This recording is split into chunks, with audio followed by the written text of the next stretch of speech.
설교가 진행되어지고 있는데 갑자기 회중석에서 전화벨 소리가 울리는 거예요. 목사님이 조용히 빨리 끄라고 그렇게 말을 했습니다. 그런데 끄고 나서 조금 있다가 다시 전화벨 소리가 다시 울리는 거예요. 순간 목사님이 조금 짜증이 났어요. 짜증이 섞인 목소리로 전화 좀 빨리 꺼주세요. 예배 시간에 전화 꺼놓는 것은 예배의 자세가 아닙니까? 하고 그렇게 말씀을 했습니다. 그랬는데 잠시 후에 또 전화벨 소리가 울리는 거예요. 그런데 이번에는 설교하는 목사님 주머니에서 전화가 울리는 겁니다. 그래서 목사님이 순간 당황스러웠지만 아주 태연하게 주머니에서 전화를 딱 꺼내더니 하나님 지금 예배 중입니다. 예배 끝나는 대로 바로 전화드리겠습니다. 하고는 끊었다고 합니다. 여러분 우스갯소리지만 만약 하나님과 이렇게 직통전화가 있으면 얼마나 좋을까요? 그렇죠? 그런데 여러분 전화는 아니지만 하나님과 우리 사이를 직통으로 연결하는 분이 있어요. 그분이 바로 예수 그리스도이십니다. 예수님이 이 땅에 탄생하신 날, 그 예수님이 탄생하신 그날을 우리는 성탄절, 크리스마스라고 그렇게 부릅니다. 그런데 여러분 예수님을 이 땅에 보내시기 위해서 하나님은 남자를 알지 못하는 그런 여인의 태가 필요하셨습니다. 그래서 하나님께서 선택한 여인이 누굽니까? 그가 바로 마리아죠. 마리아. 처녀의 몸으로 아이를 가진다는 것이 알려진다면 당시 율법에 의해서는 돌에 맞아 죽는 거란 말이죠.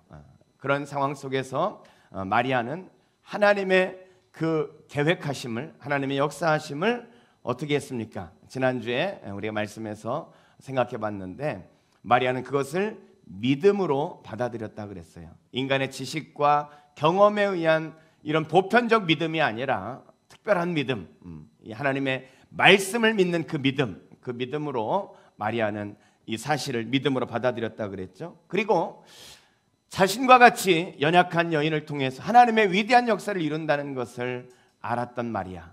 그래서 예수님을 잉태하는 그것이 죽음의 위험이 있는 것이지만 그러나 그 믿음을 인정받고 자신을 사용하신다는 하나님의 그 사랑, 그것 때문에 마리아는 그것을 은혜로 여겼다 그랬어요.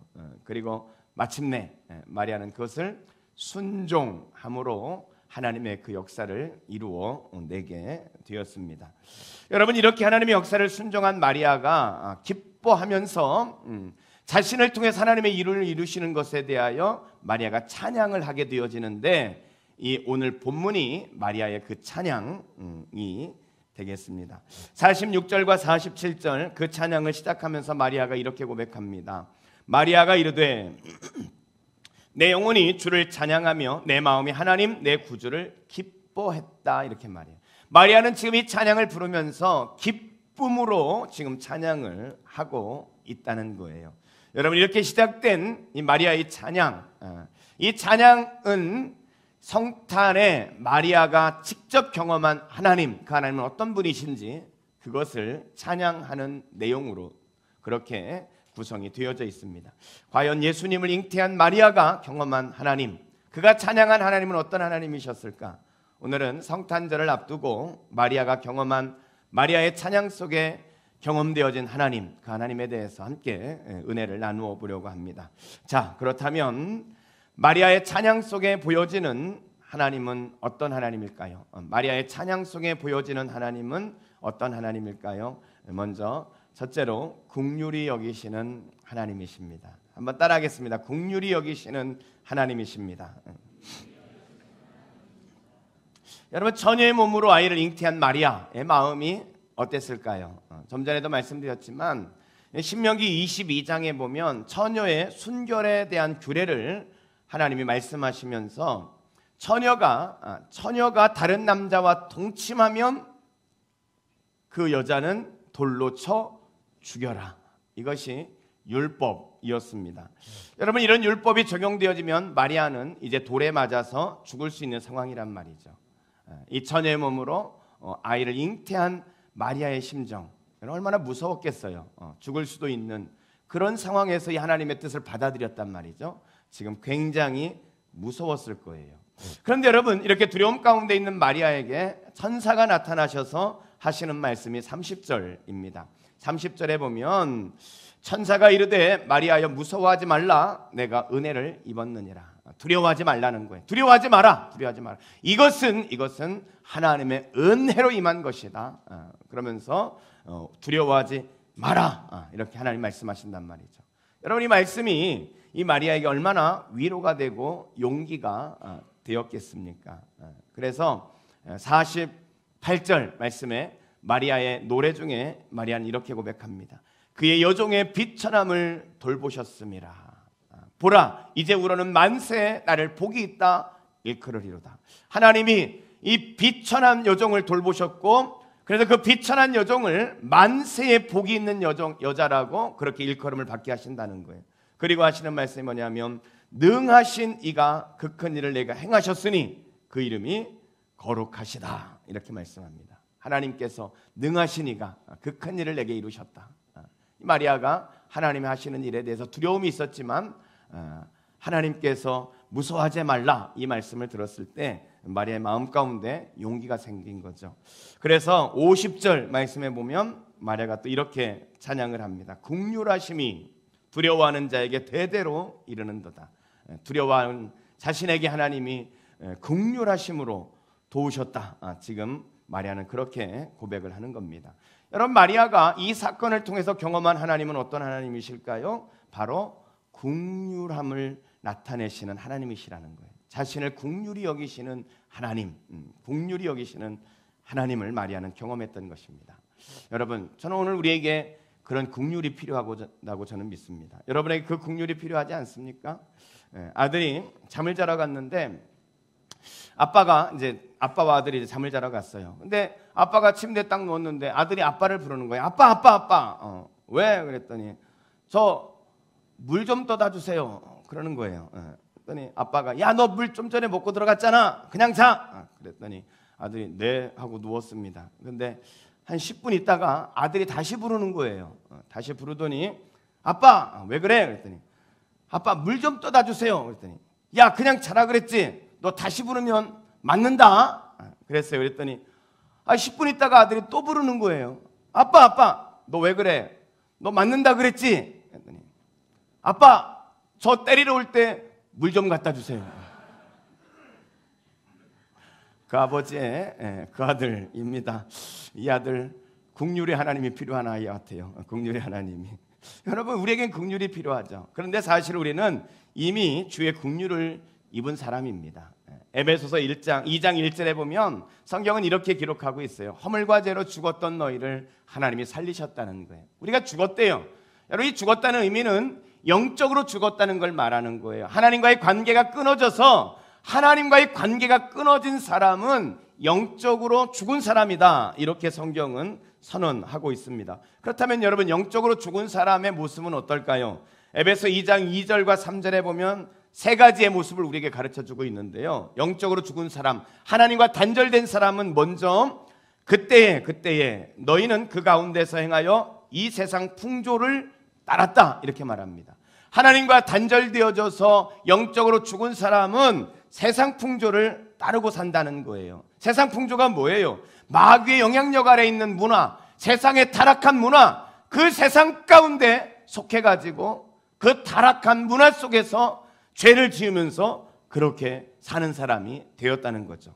그리고 두 번째 계속해서 보면은 이렇게 말씀합니다. 공중의 권세 잡은 자를 따랐으니. 공중의 권세 잡은 자가 누구예요? 그 뒤를 계속해서 보면 이렇게 말합니다. 곧 지금 불순종의 아들들 가운데 역사하는 영이라. 누굽니까? 마귀죠. 마귀. 영적으로 죽은 사람은 누구의 영향을 받고 있느냐? 마귀의 영향을 받고 있다는 거예요. 마귀에 끌려가지고 마귀의 밥이 돼가지고 마귀의 노예가 되어져가지고 그렇게 마귀를 따라서 살아가는 존재, 그것이 영적으로 죽은 존재라는 거예요. 그리고 세 번째는 이렇게 말씀하시죠. 전에는 우리도 다 그 가운데서 우리의 육체의 욕심을 따라 지내며. 영적으로 죽은 사람은 육체의 욕심을 따라서 지냈어요. 육체와 마음에 원하는 것을 하며. 그의 삶 가운데 세상의 쾌락, 자기가 쫓고 싶은 이기적인 욕심을 따라서 살아가는 그런 인생, 세상의 죄와 동행하는 인생을 사는 것이 바로 하나님과 단절되어진 영적으로 죽은 사람의 모습이라는 거예요. 세상의 타락한 문화 속에 그곳에 적응하며 살고 사단 마귀에게 이끌려서 조정되어지면서 살고 자신의 육체의 욕심을 따라서 그것에 따라 사는 사람, 이런 지배를 받고 사는 것이 영적으로 죽은 사람, 하나님과 단절되어진 사람이라는 것입니다. 그 결과가 어떻게 되겠습니까? 그 결과가 성경을 계속해서 보면은 에베소서 2장에 이렇게 말씀합니다. 다른 이들과 같이 본질상 진노의 자녀였다는 거예요. 그 결과는 하나님의 진노라는 거예요. 하나님의 저주하심에 처하게 되어졌다는 것입니다. 이것이 영적으로 죽은 사람의 모습이었습니다. 그런데 여러분, 하나님은 사랑이 많으셔요. 그래서 이 세 가지 원수에 철저하게 짓밟히고 있는 인간을 다시 살리시기를 원하셨습니다. 회복하기를 원하셨어요. 그래서 에베소 2장 계속해서 4절 말씀해 보면 이렇게 말씀합니다. 그러나 긍휼이 풍성하신 하나님이 우리를 사랑하신 그 큰 사랑을 인하여 허물로 죽은 우리를 그리스도와 함께 살리셨고, 우리가 죽은 영혼인데, 그래서 세상의 죄악의 쾌락 속에 살아가는 영혼이었는데 하나님께서 그런 우리를 그리스도와 함께 살리셨다네. 그리스도와 함께. 그래서 예수 그리스도를 이 땅에 보내신 것입니다. 그리고 그 예수 그리스도가 십자가에 죽게 하신 거예요. 그분의 십자가의 죽으심 때문에 우리는 새로운 생명을 얻게 되어진 것입니다. 그리스도와 함께 살리셨어요. 그것이 뭐예요? 너희는 은혜로 구원을 받은 것이라. 그것이 성경은 은혜다, 이렇게 말씀하고 있어요. 사랑하는 성도 여러분, 우리 하나님은 어떤 하나님이십니까? 하나님은 긍휼히 여기시는 하나님이에요. 우리의 잘못에 대해서 우리를 그냥 저주하고 그렇게 지옥으로 몰고 가는 영혼이 하는 분이 아니라 우리에게 기회를 주시고 다시 회복되길 원하시고 다시 하나님의 사랑하는 자리로 이끌어 주시는 긍휼하신 하나님이시라는 거예요. 오늘 마리아가 그 긍휼의 하나님을 만났던 것처럼 오늘 여러분들이 그 크리스마스를 통해서 긍휼의 하나님을 만날 수 있기를 주의 이름으로 축원합니다. 두 번째로 마리아의 찬양 속에 보여지는 하나님, 그분은 어떤 하나님이실까요? 첫째는 긍휼히 여기신 하나님이셨죠. 두 번째는 자녀를 도우시는 하나님입니다. 또 한번 따라해 볼까요? 자녀를 도우시는 하나님. 우리가 예수 그리스도로 인해서 우리가 하나님의 자녀가 되었단 말이죠. 자, 그 자녀에 대해서 하나님이 어떻게 긍휼을 나타내시느냐? 54절을 보겠습니다. 54절. 그 종 이스라엘을, 하나님의 자녀를, 그 말이에요, 도우사 긍휼히 여기시고. 긍휼히 여기시는데 여러분, 여기서 그냥 단순히 말로만 긍휼히 여긴다, 그렇게 말씀하시는 분이 아니라는 거예요. 도와주신다는 거예요. 도와주신다. 여기서 도우사라는 말은 헬라어로 안텔라베토라는 단어거든요. 아까 말씀드린 것처럼 이 안텔라베토는 그냥 말만 한다, 그 말이 아니에요. 야, 불쌍하다, 너 안 됐다, 이렇게 말만 하시는 분이 아니라 직접 도와주신다, 그런 의미가 있는 거예요. 대신해서 해주신다 하는 그런 의미가 있는 것입니다. 그래서 하나님은 우리를 실제적이고 구체적으로 도와주시는 하나님이라는 것입니다. 그렇습니다, 여러분. 이 마리아가 경험한 하나님은 마리아를 도와주시는 하나님이에요. 마리아를 잉태케 하고 돌에 맞아 죽도록 내버려 두시는 하나님이 아니라 그런 상황에서 이기고 승리하고 마침내 하나님의 영광을 드러낼 수 있도록 도와주시는 하나님, 그분이 바로 우리 하나님이시라는 거예요. 여러분, 전 여러분들이요, 이 도우시는 하나님, 이분을 만날 수 있길 주의 이름으로 축복합니다. 여러분, 사무엘상 7장에 가서 보면요, 이스라엘 사람들이 미스바에 모여서 이제 다시 한번 영적 각성을 위한 집회를 하려고 해요. 이 영적 각성 집회를 하고 있는데 이 블레셋 군대가 쳐들어와 가지고는 이 이스라엘 백성들을 이제 공격하기 위해서 진을 치고 있습니다. 여러분, 이 소식을 들은 이스라엘 백성들이 얼마나 두려웠겠어요. 전쟁을 준비하고 있던 것도 아니고 지금 집회를 하기 위해서 무방비 상태에 모여 있는데 지금 블레셋 군대가 지금 진을 치고 공격을 지금 앞에 하려고 하고 있단 말이죠. 두려웠을 것입니다. 그런데 그때 하나님께서 이 큰 우레를 바라셨다, 이렇게 말씀하고 있어요. 큰 막 천둥 번개를 막 이렇게 치신 거예요. 그러니까 이 블레셋 군대가 어지럽게 돼가지고 이 전쟁을 포기하고 그들이 다시 도망가게 했습니다. 여러분, 이 사건이 있었을 때 이 사무엘과 이스라엘 백성들이 사무엘상 7장 12절에 보면 이런 일을 했습니다. 사무엘상 7장 12절 말씀해 보니까 사무엘이 돌을 취하여 미스바와 센 사이에 세워 이르되, 이 전쟁에서 건져주신 그 하나님, 도와주신 하나님, 그 하나님을 기념하기 위해서 돌을 세웠다는 거예요. 돌을 취해서 돌을 세워놓고는 말하되 여호와께서 여기까지 우리를 도우셨다 하고 그 이름을 에벤 에셀이라 하니라, 이렇게 말씀합니다. 전쟁에 승리케 하신 하나님, 도와주신 하나님, 그분을 기억하면서 기념비를 세우고 에벤 에셀이라고 썼다는 거예요. 무슨 뜻이라고요? 하나님께서 여기까지 도우셨다. 그래서 에벤 에셀은 우리를 도우시는 하나님, 이렇게 우리가 해석할 수 있습니다. 여러분, 하나님은요 에벤에셀의 하나님이에요. 한번 따라해 보겠습니다. 에벤에셀. 에벤에셀. 에벤에셀이 뭐라고요? 도우시는 하나님. 여러분, 하나님 우리를 도우시는 하나님이십니다. 저는 여러분의 인생에 시련을 만나고 어려운 일들을 겪을 때 이 에벤에셀의 하나님을 기억할 수 있길 바랍니다. 그분 우리를 도우시는 하나님이에요. 이 김봉준 씨가 쓴 세상에서 끌어모은 감동이란 책에 보면 예수님과 함께 뛰는 경주라는 이야기가 있어요. 이 시골 운동회에서 장애물 경주를 합니다. 장애물 경주를 하는데 두 명의 선수가 이제 출발선상에 기다리고 있었어요. 근데 한 아이는 학교를 대표하는 육상 선수였고, 그리고 같이 뛰는 한 아이는 학교에서 키가 제일 작고 운동을 아주 못하는 그런 아이였습니다. 선생님이 총을 빵 하고 쐈을 때 이 경기는 이미 예고된 그런 경주였습니다. 육상 선수인 아이는 시작과 함께 앞서 나가기 시작합니다. 사다리를 막 빨리 통과하고 뜀틀을 훌쩍 뛰어넘고는 앞에 있는 가마니를 막 뒤집어 쓰면서 통과했어요. 그리고 앞에 있는 이 쟁반을 향해서 쏜살같이 달려가가지고 입으로 이 쟁반 밀가루 안에 있는 종이를 하나 물었습니다. 그러면서 물고 관중석을 향해서 막 뛰는 거예요. 미션을 수행하기 위해서. 그래서 이 종이를 딱 펼쳤는데 미션이 뭐냐면 할머니와 함께 달리기, 이렇게 돼 있었어요. 그래서 그 아이가 이제 막 이렇게 응원하기 위해서 모이는 부모님들 틈을 찾아가 가지고는 할머니를 이제 붙잡고 달리는 거예요. 할머니가 잘 뛸 수 있겠습니까? 잘 못 뛰죠. 할머니 좀 빨리 좀 뛰어, 빨리 좀 하면서 막 뛰는데 속도가 잘 나지 않습니다.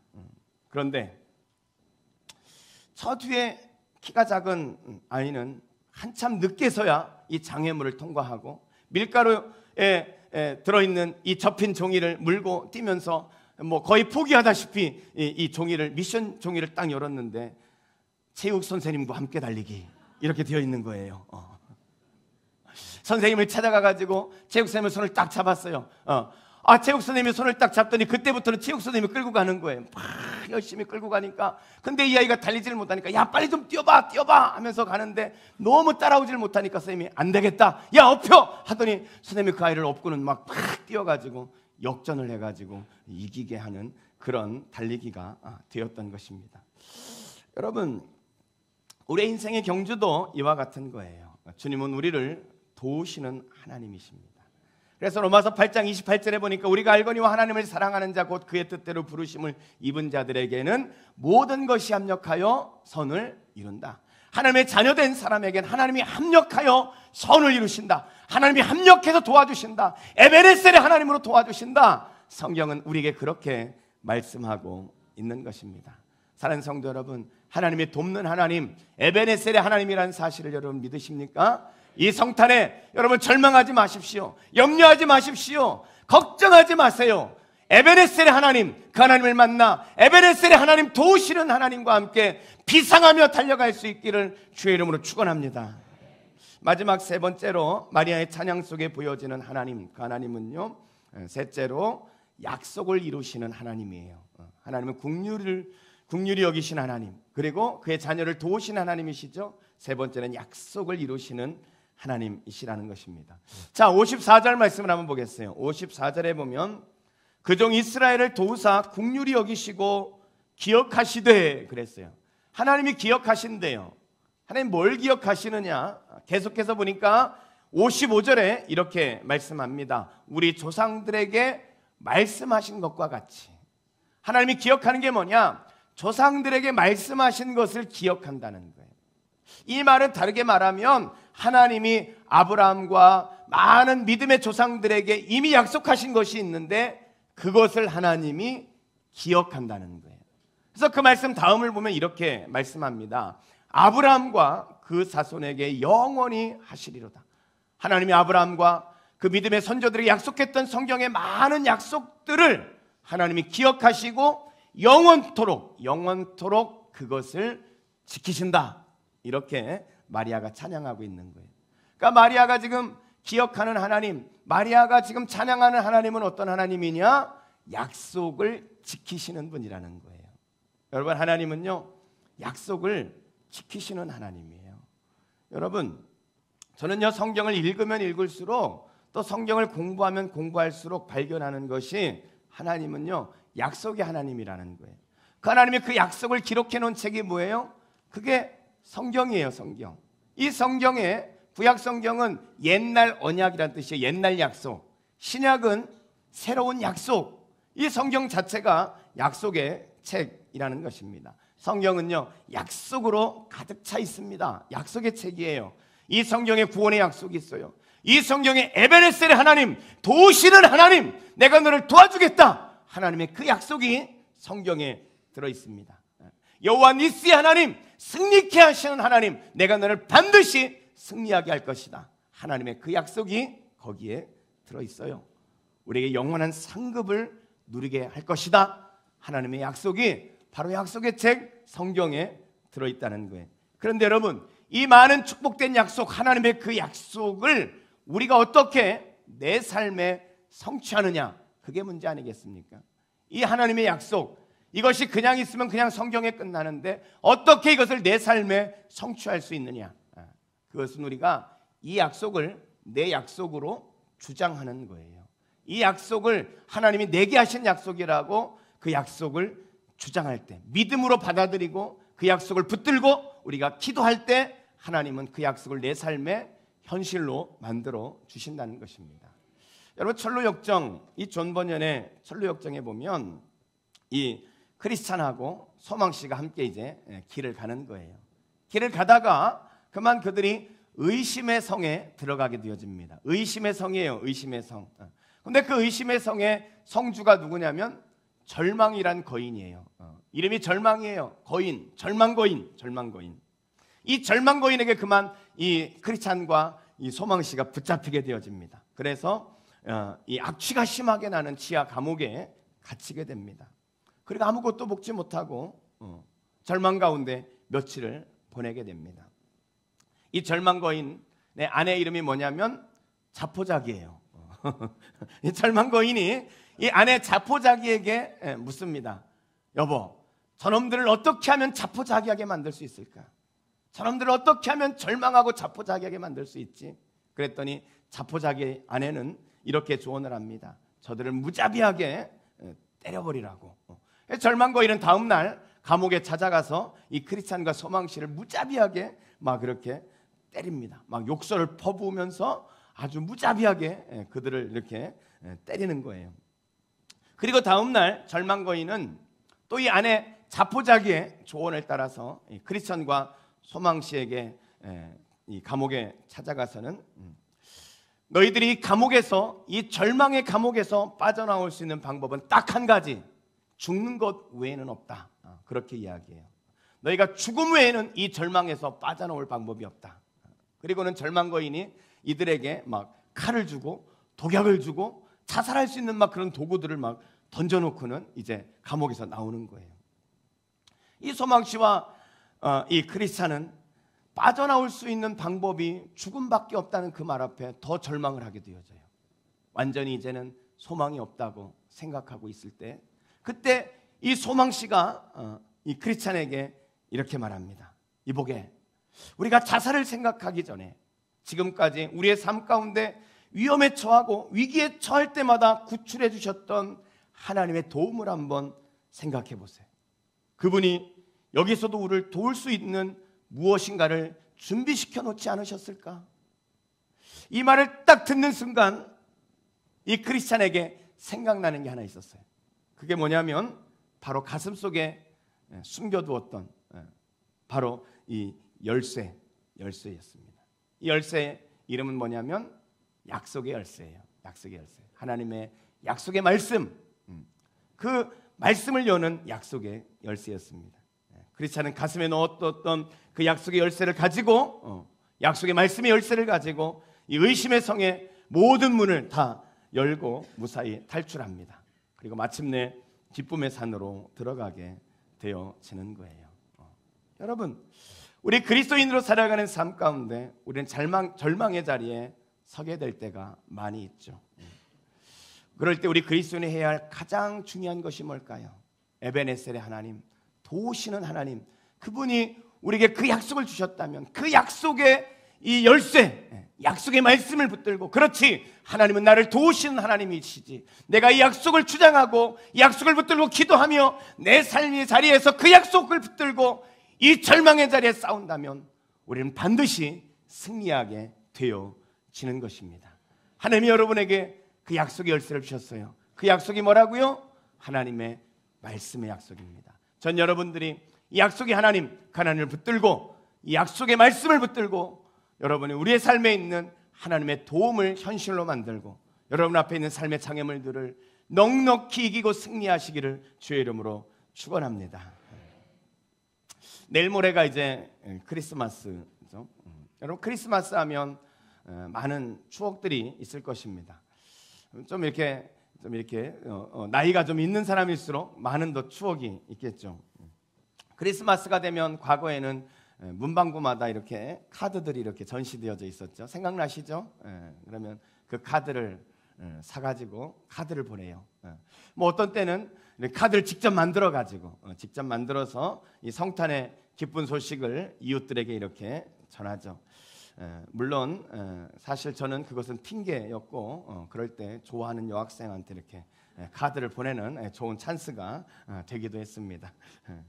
또 무엇보다도 기억에 남는 것은 또 새벽송 돌던 생각들이 나죠. 새벽송, 요즘은 새벽송 돌면은 민원이 들어가가지고 돌 수가 없는데 새벽송을 돌았던 생각이 납니다. 예수님의 탄생의 소식을 우리가 천사가 돼가지고 이제 성도들의 각 가정을 돌아다니면서 찬송을 부르며 예수님의 탄생의 소식을 전하는 이 새벽송, 이게 참 얼마나 재미있고 또 축복된 일입니까? 무엇보다도 재미있는 것은 가정을 또 방문하면 또 간식을 준비해가지고 주시잖아요.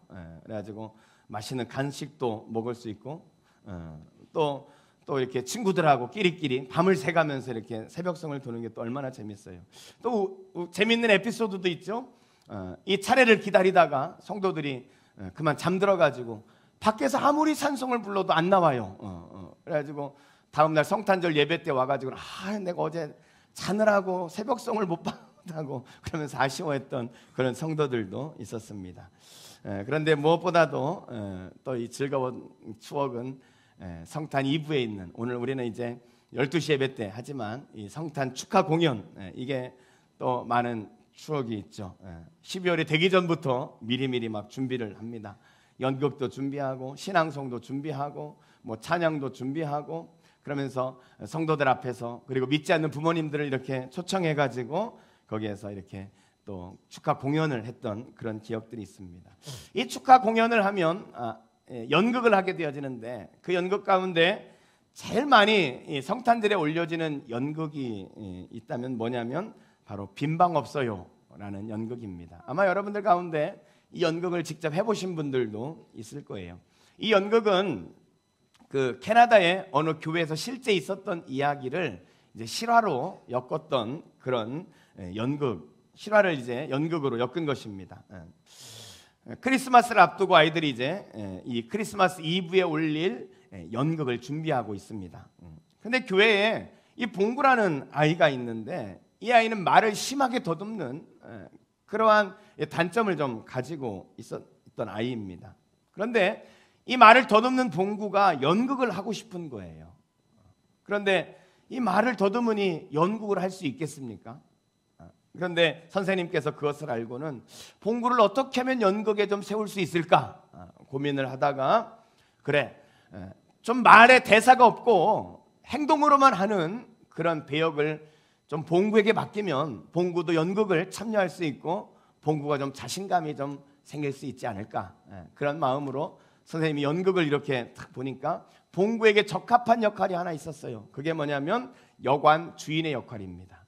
이제 마리아와 요셉이 출산을 앞두고 이 베들레헴에 있는 여관들을 막 이렇게 돌지만 아이를 낳아야 되는데 여관방이 없는 거예요. 방이 없는 거예요. 그러다가 이제 봉구가 주인인 여관 앞에 이렇게 오게 되어지죠. 그리고 문을 두드리고 여관 주인인 봉구한테 그 빈 방 없습니까? 이렇게 물으면 이 봉구는 그냥 방 없어요, 이렇게 대답하면 돼요. 또 한 번 빈 방 없습니까? 물으면 방 없어요. 세 번, 딱 세 번 방 없어요, 세 번만 말하면 되는 그런 배역을 봉구가 이제 하게 되어진 것입니다. 선생님이 아이들을 연극을 연습을 시키면서 특별히 봉구에게는 더 이렇게 반복 훈련을 시켰어요. 긴장하지 말고 차분하게 하도록 해라. 그러면서 이제 반복 훈련을 시키는 거예요.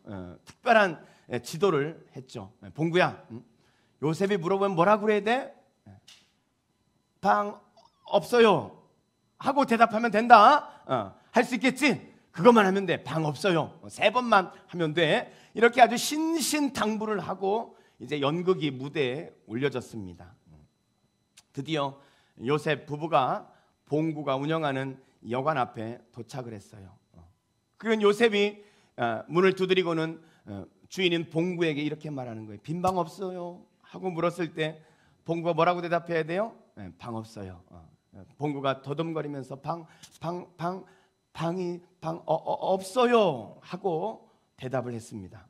지켜보던 선생님이 안도의 한숨을 쉬는 거예요. 성도들도 다 드디어 봉구가 했다, 안도의 한숨을 쉬었습니다. 요셉이 다시 묻는 거예요. 도와주세요. 지금 제 아내가 아이를 낳아야 돼요. 방을 좀 주세요. 방을 주세요. 했더니 봉구가 이번 두 번째 이제 다시 방이 없어요 하고 대답을 무사히 잘 했습니다. 이제 마지막 요셉이 이제 마지막 부탁을 한 번 더 합니다. 추운데 우리가 또 어디로 간단 말이에요. 아기가 나올 것 같아요. 빈방 없어요. 빈방 좀 주세요. 이 말을 들은 봉구가 대답을 해야 되는데 말을 하지 않는 거예요. 그러더니 갑자기 봉구의 눈에서 눈물이 확 쏟아지기 시작합니다. 사람들은 봉구가 대사를 잊어버렸는가 싶어가지고 걱정을 합니다. 성도들이 수군수군 거리고 있을 때 이 봉구가 울면서 이렇게 말하는 거예요. 그럼 제 방으로 오세요. 제 방으로 오세요. 모두가 그렇게 웃음이 터져버렸어요. 그러나 그 순간이 감동이었습니다. 제 방으로 오세요. 제 방으로 오세요. 이 성탄에 여러분에게 예수님은 어디에 계십니까? 이 성탄에 오늘 마리아가 경험한 하나님, 그 하나님이 여러분의 하나님이 되시기를 주의 이름으로 축원합니다. 기도하겠습니다.